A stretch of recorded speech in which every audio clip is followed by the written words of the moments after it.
Hi, I'm Marcus, and I'm the idiot on the writer's block. So, you're writing your novel. You've got a great start already that's seared its way into the mind of the readers. You've crafted a three-dimensional protagonist, one whose perspective we will follow throughout the entire story. You've created a superb antagonist, one that is equal to the protagonist in almost every manner. They will cause enough conflict to keep our attention. You've gone and created a great inciting incident. We'll come to that video soon. You have built your conflict to a point where tension has risen till we can take that tension no more, and the climax has happened. And then what? You have to end your novel at some point, unless we're gonna keep reading and reading and reading, and ain't nobody got time for that. So, like the gymnast always says, how do you stick the landing? How do you craft the last few lines that will wrap up your story? That is the question on the writer's block this week. How do you write a great ending? And these are the experts that are going to give us tips on how to write a great ending. Endings are really controversial. Everybody who's a reader will tell you that they hate cliffhangers. But that's a lie, and I'll tell you why. Because anybody who writes a cliffhanger ending gets a fucking gajillion sales on their sequels, so don't listen to that bullshit. Everybody says they hate a cliffhanger, and yeah, okay, sure, you may get a small percentage of people who don't go on to read the sequel because they're annoyed. But the vast majority of your readers will be clamoring for your next book.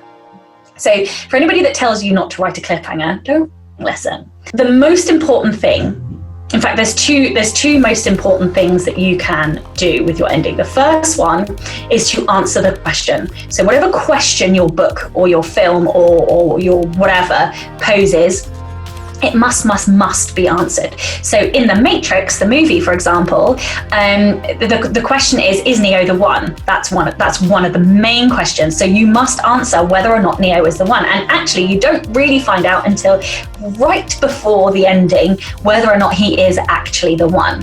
And so in your novels, it's exactly the same. You have to answer that question.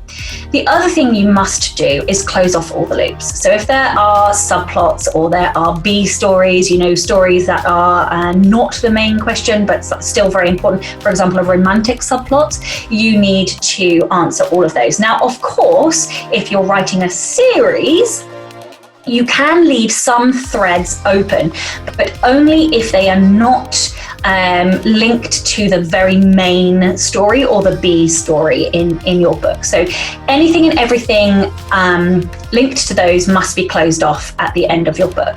But of course, that doesn't mean you can't do a cliffhanger. As long as you have closed off the main story, you can open a thread to entry into the next book, or you can leave something undone as long as the main points are closed off. So in the beginning of your book, you are always delivering promises to your readers. For every single thing that you put your character through, every action has an equal and opposite reaction. And so these are your promises. And in the beginning, if your readers expect certain things, you have to give them certain things. That's just the point of it. I believe in writing for yourself. I believe in writing in what you love.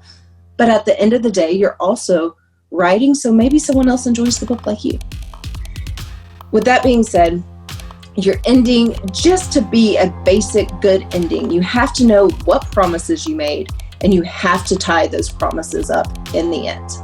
That's the definition of a good ending. For a great ending, I think you have to do a few things. You have to weave everything to hit at the same time. So, for example, when I was talking about the romance, you have, your two character arcs, your two internal, your two external. All of those have to come in at the same time. The stakes have to be raising and raising and raising and raising, and then boom, all of them hit at the same time. The next thing is you have to surprise your readers. So at the end, yes, you have all of these promises. You're going to keep these promises, and you're still going to find an interesting way to surprise and excite your readers. Any of the books from Sarah J. Maas, she has a fantastic job of doing endings, and it's a way that it excites you, it surprises you, but you don't feel cheated ever. And I kind of think that's a hard balance to get. Something that haunts my nightmares. I don't Like, so this is, I mean, honestly, like endings, we all know it should wrap up everything nicely, you know, like the emotion should be there and it should be satisfying. But I'm also the agent who's like, yeah, it doesn't have to be a happy ending. Like, you know, her love interest just died in her arms. I don't care. Like, it's, you know what I mean? Like, as long as the dog doesn't die, we can't kill the dog. So, you know, like it should wrap up your story and finish it the way you feel it needs to in order to satisfy your character's growth. So if so-and-so has to die for that to happen, then okay. You know what I mean? If it needs to be a happy ending and they go off and get married in the end, then okay. If she doesn't quite take over, you know, like the throne or whatever it is yet, and she still has a lot more work to do, then okay. It was like endings. The thing with endings, and what I will say from an agent perspective, is that more often than not, the work that we do goes into the endings more than anything. A lot of times, if we are reading a manuscript, you know, and you've hooked us and like we're into it, but we don't like the ending, more than likely we will talk to you and we will say, hey, what do you think about this? Can we change this ending?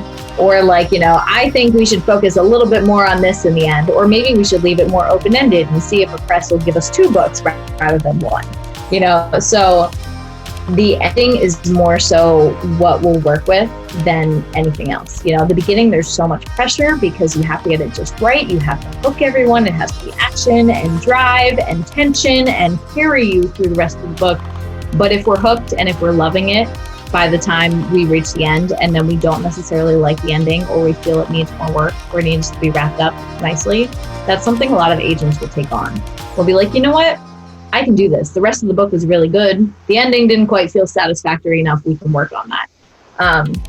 So it's hard to say, in all honesty, what makes a great ending, because it's different for every single author and it's different for every single book. And I feel like I've said this so many times. I'm like, the publishing industry and the publishing, like your writing career is always individualized to you. So, and it's different for every single person. So we all write differently. We all have a different voice. We all have a different career path, and we go completely different ways constantly. You know, like there's no direct structure to this. It's not like you go in and you get, you know, like a business job, and then in 2 years you're going to get a promotion.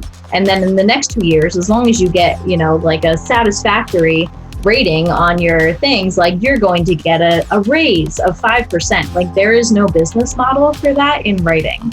So as long as you realize that it's individualized to you and your characters, and it's a satisfactory growth for your characters, because a lot of people miss out on the opportunity for character growth, especially in their endings. We do it a lot in the beginning and everything like that, but you have to realize that your character needs to change tremendously from beginning to end. And how did they get there is the story, right? So the ending needs to showcase that change in your characters. And as long as that happens and it's satisfactory, and it has that, I keep saying satisfactory because you want that, like your reader is satisfied in a way. So a lot of the book hangovers are because of the fact that the ending was satisfactory in a way, but still left something to be wanted. A lot of people will still continue to, leave an open ending or even end on a cliffhanger. Thank you, Jody Meadows. And like leave you, crying into your bed for whatever reason because of the fact that they left you on a cliffhanger. That's not so much in style anymore as far as publishing is concerned. So you want to be careful with that. You want to wrap it up in some way, shape, or form, but still leave questions unanswered if you want to continue it into a series. Whereas if it's just, like a one book, a single book and things like that, you want to wrap up all questions and make sure that every single character has come to some sort of character growth and accelerated who they are by the end. So, and that needs to show effectively and show how the drive and the initial want and need of your characters was satisfied and completed. And there you have it. Our experts have given us their tips on how to craft a great ending. Check the description for links to their work. But what do you think about what they've said? Do you agree or disagree with some of the points that they've given? Do you think you've got a better idea as to how to craft a better ending to your story? Or do you just want to give us some examples of some great endings to novels that have blown your minds? Please put all of your feedback in the comments to this video. I would love to read them. And don't forget to like this video and subscribe to this channel for more tips on how to write, publish, and promote your fiction novel. Thank you very much for watching this video on how to write a great ending. I'm Marcus,